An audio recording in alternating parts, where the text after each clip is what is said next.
ieškau meistrų už adekvačią sumą, ane, kad padarytų kažkokį darbą. Na, pavyzdžiui, gerai pavyzdys, kažkada šitą grandinėlę man tuos narelius keitė, ten kainavo 500 litų, kad pakeistų va tuos.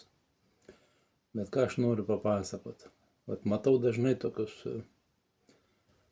Facebookuose kažkur komentaruose, ieškau meistro už adekvačią kainą, kad suremontuotų automobilį, kad reiškia, pakeistų kažkokią laidų instaliaciją namuose, remontą padarytų kažkokį ir panašiai. Tai kas po tuo slypi, po tuo reiškia už adekvačią kainą? Tai yra bomžas, kuris nenori mokėti pinigų ir jisai tikisi, kad ateis kažkas tai pasisiūlys jam padaryti kažkokį darbą ir jisai mokės tiek, kiek jisai norės dažniausiai. Arba jau visiškai žemiau rinkos kainos turi būti.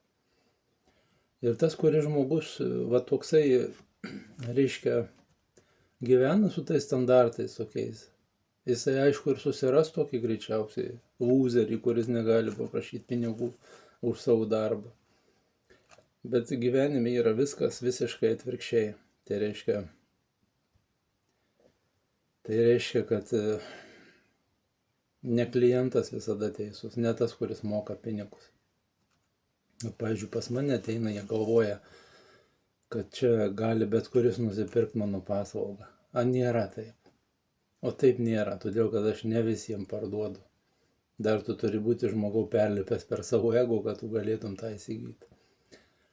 Ir va tada yra, kai tu išeini iš tokio dalyko, tau yra lengva, tu gali rinktis klientus, tau jie neknisa proto, jie tau nenurodinėja, nes tu išsirinkai klientą.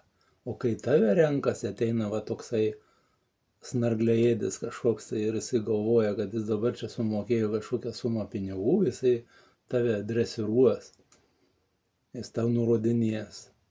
Labai gerai pavyzdį prisimenu ten tokį pasakojimą, kai žodžiu plyteles kloja, čia atėjęs prisigėrė su gulščiuku, reguliuoja, žiūri, ar čia teisingai padarė.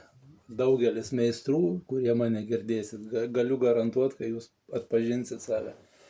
Pasisamdo kažkoks tai prisiprašo, čiutnei kojas išbučiuoja, kad tu ateitum pasidirbt, o paskui prasideda, aš čia pinigus moku dabar, čia reguliuoja tau sąlygas. Nėra taip, yra dar ir kaip.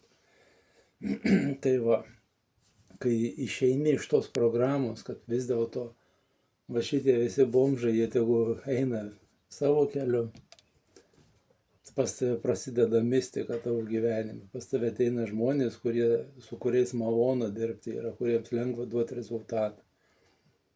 O kol su anais bandai dirbti, tai ateik, aš tau padarysiu, aš tau padėsiu, aš tave išgelbėsiu, aš tau, žodžiu, tik tu imk mano paslaugą. Va šitas į tave kojas valys. Iki.